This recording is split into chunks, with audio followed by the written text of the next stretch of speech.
In the spirit of the Patients Program, I want to introduce Dan Frye. We'll start with the voice of the patient. So Dan, please take it away. Well, thank you, Lynn. I appreciate that. My name is Dan Frye, and currently I am the Executive Director of the New Jersey Commission for the Blind and Visually Impaired, a state agency in the Department of Human Services in New Jersey, where we are responsible for providing education, skills of independence, and vocational rehabilitation services that help people who are blind, vision impaired, deafblind, and otherwise disabled find employment in the integrated competitive workplace. That's a long description of what the basic goals and objectives of my job are. I manage a staff of approximately 300 and a budget of approximately $30 million a year. I'm responsible day to day for human resources. I'm responsible for hiring, firing, and disciplining. I engage with unions, and sometimes I work on blindness policy. I share those things with you because when I grew up, after my parents passed away at ages 10 and 12 as a result of a car accident and a heart attack, respectively, mother than father, I went to live with my paternal grandparents on their farm in the low country of South Carolina. My grandparents had a 4th grade education. They worked on a 1-acre farm where they subsisted by the crops that they could raise for their own consumption, and the rest of anything else that was managed to be generated was for the benefit of the landlord. My sister and I sat around, having been moved quickly from the outskirts of Austin, Texas, where my father, who was a policeman, and my mother, who was a secretary for the railroad, had us placed, and we moved from Austin, Texas to Nichols, South Carolina. It was a big cultural shift. I was in a place at one point where I was told that I could do whatever I wanted, that blindness would not have to represent a challenge or a barrier, to an environment where, although loved very much by my grandparents, they were governed by their perceptions and what society had conditioned them to believe in the years in which they were reared. My grandfather on Sundays would have us all to Sunday dinner after church. And his tradition was to say, "What do you want to do, son? What do you want to do?" And he would ask all of our cousins. Some wanted to be firemen, a few wanted to be farmers like he was. I, like many children, wanted to copy and emulate my father, and I said I wanted to be a policeman. And he said, "Don't be ridiculous. You can't be a policeman, you're blind." And I said, "Fine, I'll be a lawyer." And he slapped my face and said, "Don't be impertinent." Actually, he didn't know the word impertinent. But, he said that was ridiculous. I found, though, at the end of that summer, my grandparents took me aside and said, "We're going to send you away to the School for the Blind." This was a surprise to me because throughout the first 5 years of my elementary education, I had been mainstreamed in the public school system, taking advantage of the laws that allowed for mainstreaming that were adopted in 1974. And I said to my grandparents, "Look, Deb and I are the only 2 left in the world right now. I can't be 300 miles away from my only sister. And these guys have an obligation to give me an education." And they said, "They tell us they don't know how to do that." In retrospect, there were advantages to their decision. They weren't the advantages that they perceived, but they were advantages related to giving me access to people who believed in me and my capacity. And so while I missed some of the day-to-day advantages of growing up with family, I found myself embraced by a community that subscribed to blue skies mentality. I graduated from high school, got an undergraduate degree in history with a minor in government, and went on to the University of Washington School of Law. Throughout the course of my career, I have been an advocate in one context or another. Specifically, early on, I was a full-on advocate with no subtlety involved. I ran the legislative and political advocacy programs for the Association of Blind Citizens of New Zealand. I ran the legislative advocacy programs for the National Federation of the Blind, and I edited the Federation's national magazine, the Braille Monitor, where we profiled issues of advocacy, where blind parents experienced having their children removed because they had no vision and not because they didn't have the capacity to parent. Today, I think of myself as an advocate, but I am in a government role, and so some have called me an advocrat. Nevertheless, I haven't changed philosophically. It's been my intention to say to anyone who will listen, blindness doesn't represent anything more than one of many characteristics that make me who I am. I'm a big person. I have brown hair. I understand there's some gray hair now. I have a capacity to think, and I'm blind. My wife is 4'11".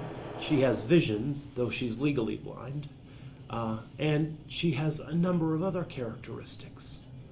Blindness is just one of the things that make us who we are. Nothing more than a characteristic, a significant one to be sure, but nothing more than a characteristic that has to be managed in the course of daily living.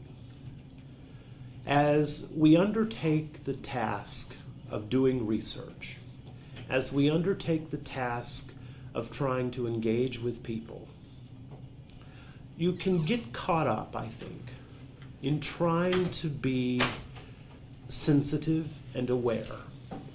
And there certainly are reasons that you should try and be sensitive and aware.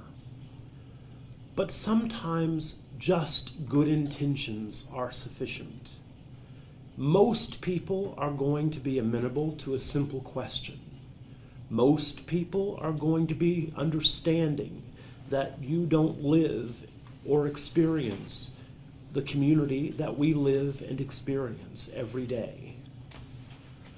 I went to an interview after law school in a big firm in downtown Seattle. It was called Bogle and Gates. I was going to be responsible for the high-end, or what's known as high-traffic civil rights work, where we dealt with cases that engaged in million-dollar-plus discrimination suits. I walked into the mahogany-covered interview boardroom, and 7 other people were there. People who you would think were as informed about diversity and culture as you would imagine. They said, "Mr. Frye, there is a pitcher of ice water and cups in front of you should you have questions during this marathon conversation." And I said, "Thank you," and I reached out and I got a cup. And I took the crystal vase and I heard a big intake of breath. I poured the water, I didn't spill it, and I took a sip. And they said, "That's amazing." And I said, "What's amazing?" And he said, "You poured that water into that glass." I said, "What did you think I'd do with it?" But then, more seriously, I said, "Look, are you going to hire me if you wonder about my capacity to pour liquid from one container into another? Where does your expectation of My Humanities sit. I didn't get that job. I'm afraid I was a bit too candid.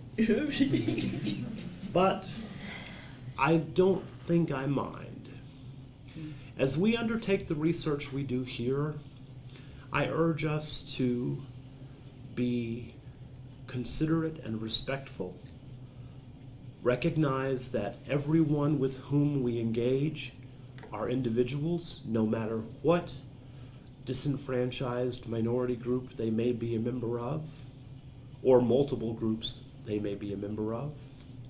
Recognize that everyone's adjustment to and comfort with their own conditions is probably the product of how long they've been a member of that group, is going to be influenced by how long they have been trained in whatever experience they've had, and is going to be governed by how they've generally been treated.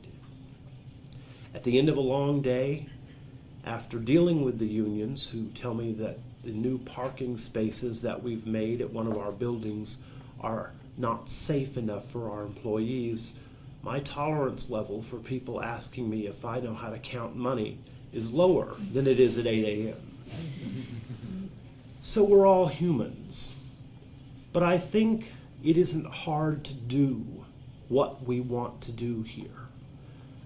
It's interesting to try and take, though, the fundamental goodness of what we're trying to do here, put it in the context of research, and ultimately institutionalize it so that it is second nature.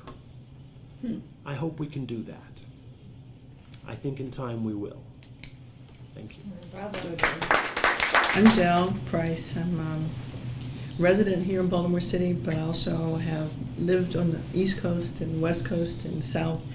I appreciate the opportunity to be a participant in this advisory group, but more than anything, I'm really developing an appreciation for all of you, because I guess today I found out a little bit more about each of you individually. I have come to appreciate our 2-year-olds and 5-year-olds in our lives, and our 6-year-olds in our lives, and our aging processes as we go on. Because, as you know, I participate as a caregiver and as a recipient of services, and it's I kind of sort of before I came in here, I think some of you may have heard me say, I am a line dancer, and when you come to Baltimore, you end up becoming a line dancer. That's what we do for recreational activities, and it's a lot of fun to do. Well, I'm not line dancing right now, and the reason is I did have a knee replacement last year. Passed that, pretty cool. Then I had this pretty other interesting surgery, voluntary, on the toe to kind of sort of get it from bumping all up against itself. And they've only been doing it here in this country the last 6 months, so I kind of feel like really special. And of course, you know that I'm driving them crazy. I ask a million questions, and why are you doing this, and what about if I don't do that? And I'm evaluating them all along the way, because I'm thinking, why aren't you offering me more than what you're offering me? Because you're just saying, yeah, your toe's bumping up against this toe. And I'm thinking, that's not okay with me, and why aren't you asking me, is there anything that I might, or why aren't you suggesting some other things I might do? I had to ask, what are the other things that are out there? And, oh, well, we've got this thing. And I'm thinking, well, why didn't you say that? And I said it sort of like that, too. So I can't tell you how having been an advocate in the community has worked for me now as I get older. And I also forget about that from time to time. It's like when they say ma'am to me, I go, oh, yeah, that's right, I got white hair, use it, right? So it's very difficult for me, this transition in which I'm fully in charge of myself, living in a Baltimore row house, up and down the stairs. But then it turns out I have to do this, physical therapy? So I turn the row house into the place where I do the physical therapy. And then I get to go down the country where my mother is born, in Virginia. I run away from Baltimore, and I get to take her to the place where she was born, across the road from where she was born. We have a place. And she gets out, walks out in the morning, and she can look and see the house she was born in. How cool is that, right? So she has fewer limitations, she takes a few medications, but my role in life is to try and figure out how to stay happy and as healthy as she has. And I think participating in this group, learning about each of you, understanding how Dan got to be the man he is, that really helps me make it happen for me.